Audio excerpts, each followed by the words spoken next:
Welcome to everyday cooking. இன்னும் எங்கள் சேனலுக்கு சப்ஸ்கிரைப் பண்ணாமல் இருக்கிறீங்களா? மறக்காமல் கிளிக் பண்ணுங்கள் சப்ஸ்கிரைப் பட்டனையும் பெல் ஐக்கானையும். எப்போது எங்களோட கனெக்டடாக இருங்க அண்ட் சப்ஸ்கிரிப்ஷன் ஃப்ரீ.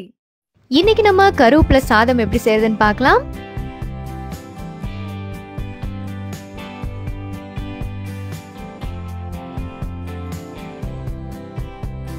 இதுக்கு முதல்ல நம்ம மசாலா பொடி ரெடி பண்ணிக்கலாம். கொஞ்சமா ஆயில் பேன்ல விடுங்க. இதுல 1 டீஸ்பூன் அளவுக்கு உளுந்து, 1 டீஸ்பூன் கடலைப்பருப்பு, இதோட ஒரு 1/2 டீஸ்பூன் சீரகம் ஆட் பண்ணுங்க. எல்லாத்தையும் நல்லா வறுத்தெடுங்க. 2 பருப்பும் லைட்டா கலர் சேஞ்ச் ஆகணும், அது வரைக்கும் வறுத்துக்கோங்க. பருப்பு வறுபட்டுருச்சு. அடுத்ததா காரத்துக்காக காஞ்ச மிளகா. இந்த மொத்த டிஷ்க்கான காரமே காஞ்ச மிளகா தான். ஸோ 2-3 உங்க காரத்துக்கு தகுந்த மாதிரி ஆட் பண்ணிக்கோங்க. அடுத்ததா ஒரு சின்ன துண்டு தேங்காய். ஒரு நிமிஷம் நல்லா தேங்காவை லோ ஃப்ளேம்லேயே வச்சு வதக்கிட்டு அடுத்ததான் நம்ம கருவேப்பிலை ஆட் பண்ணிக்கலாம். ஒரு கை நிறைய கருவேப்பிலை ஆட் பண்ணுங்க.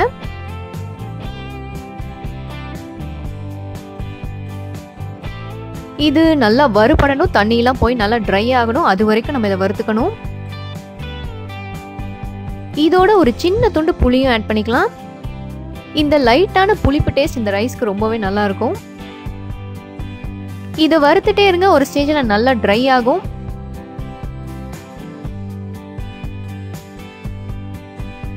இதோ சூப்பரா வறுபட்டுருச்சு, நல்லா ட்ரை ஆயிடுச்சு. இதை இப்ப நம்ம மிக்ஸி ஜாருக்கு மாத்திடலாம்.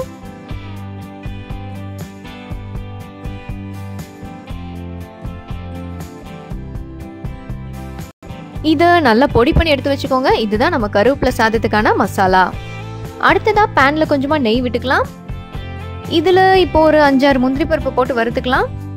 நெய் டேஸ்ட் இந்த சாதத்துக்கு ரொம்பவே நல்லா இருக்கும். அண்ட் நெய் வேண்டாம்னு நினைக்கிறவங்க ஆயில் ஆட் பண்ணிக்கோங்க. இப்போ நம்ம பொடி பண்ணி வச்சிருக்கிற இந்த மசாலாவையும் ஆட் பண்ணி தேவையான அளவு உப்பும் ஆட் பண்ணிக்கலாம். நீங்க ரைஸ் எவ்வளோ எடுக்கிறீங்களோ அதுக்கு தகுந்த மாதிரி மசாலாவோட அளவை கூடவோ குறைவோ போட்டுக்கோங்க. ஆல்ரெடி வதக்கின கருவேப்பிலை தான், பட் இருந்தாலும் மசாலா நல்லா வறுபடட்டும், அப்பதான் டேஸ்ட் நல்லா இருக்கும். மசாலா நல்லா வறுபட்டுருச்சு. இப்போ சாதம் ஆட் பண்ணிக்கலாம். ஒரு 3 கரண்டி சாதம் இந்த மசாலாக்கு கரெக்டாக இருக்கும். இதை நல்லா கலந்து விட்டீங்கன்னா நம்மளோட கருவேப்பிலை சாதம் ரெடி.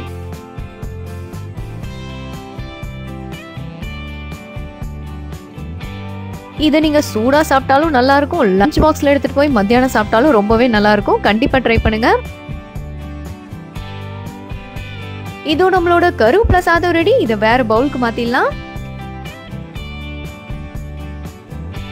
ஸோ கருவேப்பிலை சாதம் இங்கே சூப்பராக ரெடி ஆயிடுச்சு. வேறொரு இன்ட்ரெஸ்டிங்கான ரெசிபியோட உங்களை சந்திக்கிறோம். எங்கள் வீடியோஸ் எல்லாம் பிடிச்சிருந்தா லைக் பண்ணுங்க, ஷேர் பண்ணுங்க, கமெண்ட் பண்ணுங்க.